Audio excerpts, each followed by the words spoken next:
Assalamualaikum warahmatullahi wabarakatuh.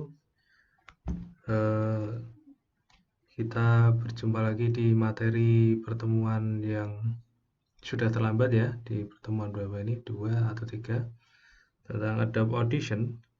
Di pertemuan kali ini nanti kita akan membahas beberapa materi tentang Adobe Audition, terutama tentang antarmukanya ya.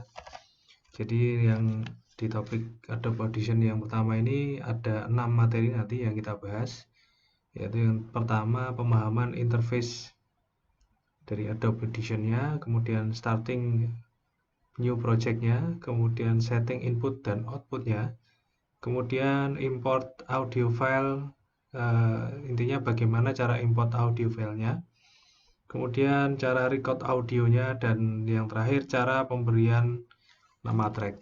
Oke, baik, untuk yang pertama mungkin bisa kita mulai saja. Kita open dulu software-nya. Yang pertama tentang pemahaman interface Adobe Audition ya. Jadi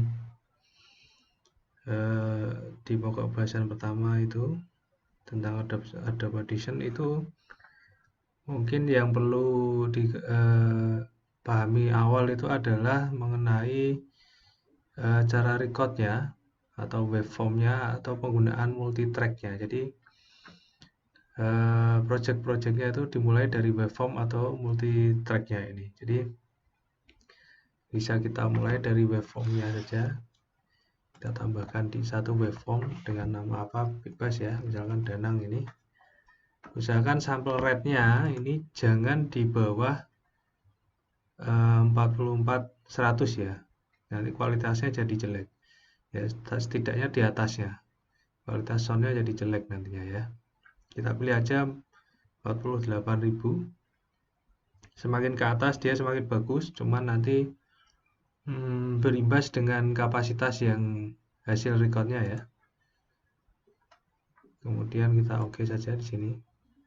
Nah, setelah muncul waveform seperti ini, kita bisa saja langsung merecord lewat mikrofon atau mungkin dari headphone-nya juga bisa. Sampelnya seperti ini ya. Kita record saja langsung di klik saja yang simbol bulat merah ini, simbol record. Cek 1 2 3 di sini Udinus animasi prodi paling keren. Oke. Kita stop ya. Nah, kalau kita play hasilnya akan seperti ini ya. Cek 1 2 3 di sini Udinus animasi prodi paling keren. Oke. Nah, ini hasil dari record sederhana. Nah, selain waveform kita juga ada menu multitrack ya. Nah, ya di sini. Kalau kita klik nanti akan muncul satu session lagi dan diberi nama juga. Sessionnya juga namanya bebas, sama juga nggak apa-apa. Atau mungkin beda ya, Danang track. Atau mungkin MT1, multitrack 1 misalkan. Ya, oke. Nah, nanti akan muncul satu user interface baru di multitrack ini. Ada di sini ya. Intinya kalau di waveform itu dipakai untuk memulai record atau mengedit track audio secara single. Tapi kalau multitrack itu dipakai untuk mengkombinasikan seluruh kombinasi secara bersamaan. Jadi mengkombinasikan seluruh track itu secara bersamaan itu di multitrack.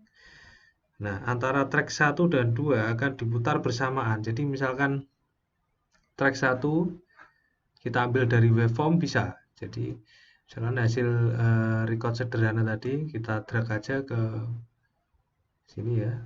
Nah, ini ke track 1 atau juga kita tambahkan ke track 2 di posisi agak geser ke kanan seperti ini atau pas di akhir itu juga bisa.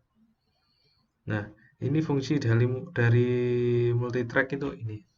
Jadi untuk merecord hasil beberapa kombinasi resource ya. Kemudian di multitrack sendiri, projectnya itu pastinya akan kompleks. Jadi tidak bisa seperti waveform. Kalau waveform dia hanya single. Di multitrack dia akan lebih kompleks karena projectnya bisa banyak. Nah, ini bisa kita lihat sampai di bawah ya. Nah, seperti ini ya. Nah, kalau sudah di multitrack sendiri itu juga berfungsi sebagai multiple voice. Nah, ini perbedaannya antara waveform dengan multitrack. Jadi kalau kita play ya, misalkan sudah selesai di track pertama ini, dia akan memutar track yang kedua. Cek 1 2 3 di sini Udinus animasi prodi paling keren. Oke. Cek 1 2 3 di sini ya. Udinus animasi. Jadi kalau misalkan kita nonaktifkan salah satu itu juga bisa. Nah, kita perlihatkan dulu di sininya adalah misalkan track satunya itu kita matikan, masternya kita nonkan. Jadi saat frame-nya diputar atau tracknya diputar, untuk yang track pertama dia tidak muncul resource-nya. Cek nah, baru di track kedua dia akan animasi prodi paling keren. Oke. Ya. Oke. Mungkin yang pemahaman interface Adobe Audition di pokok pembahasan pertama materi Adobe Audition cukup sekian. Kita lanjut ke materi kedua di video kedua tentang starting new project.